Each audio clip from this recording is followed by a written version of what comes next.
250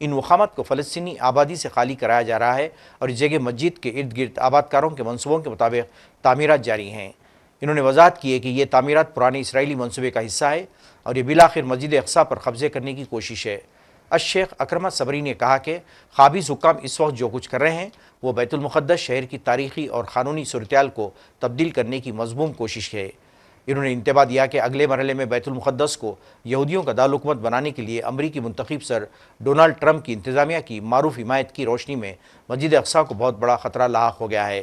انہوں نے عالم اسلام سے اپیل کی کہ اسرائیل کو قبضوں سے روکا جائے۔ ظالم اسرائیلی فوج لبنان کے دارالحکومت بیروت کے جنوبی علاقوں کو متواتر نشانہ بنا رہی ہے۔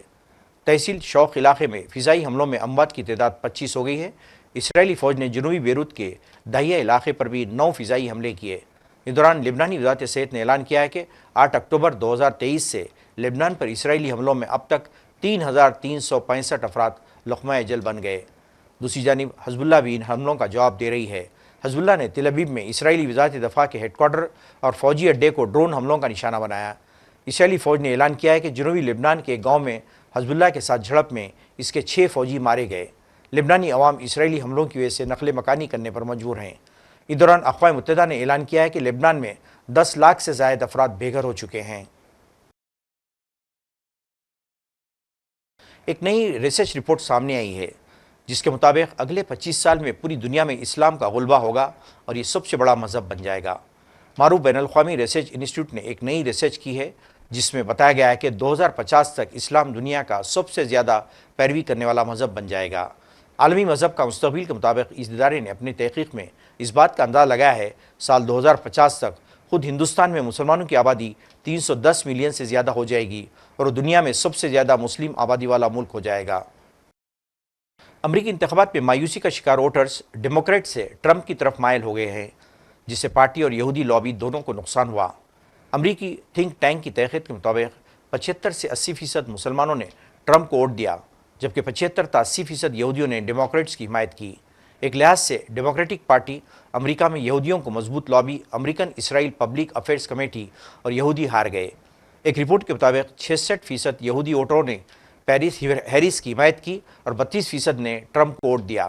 ایگزٹ پول میں 63% مسلم ووٹرز نے ہیرس کی حمایت کی جبکہ 32% نے ٹرمپ کی حمایت کی۔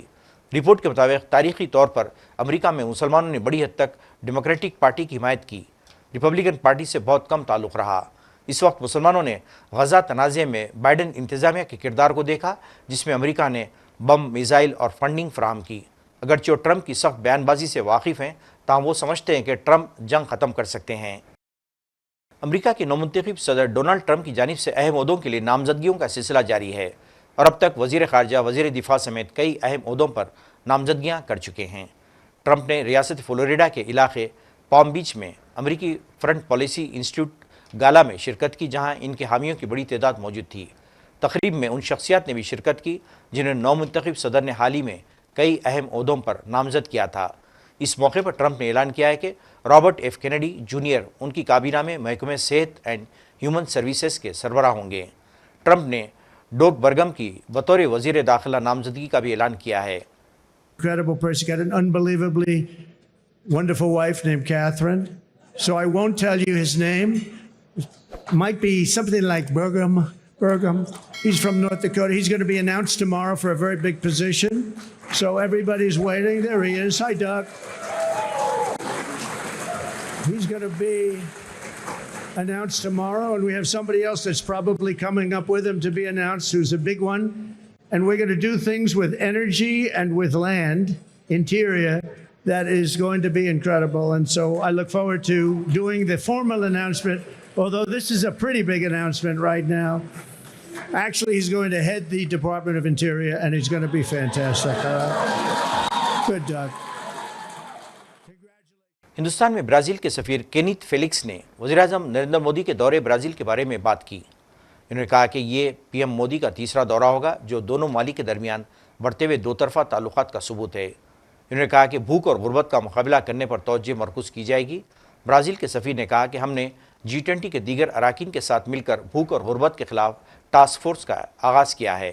ہماری ایک اور ترجیح موسمیاتی تبدیلی سے لڑنا ہے۔ task force against hunger and poverty. The second priority is fighting climate change.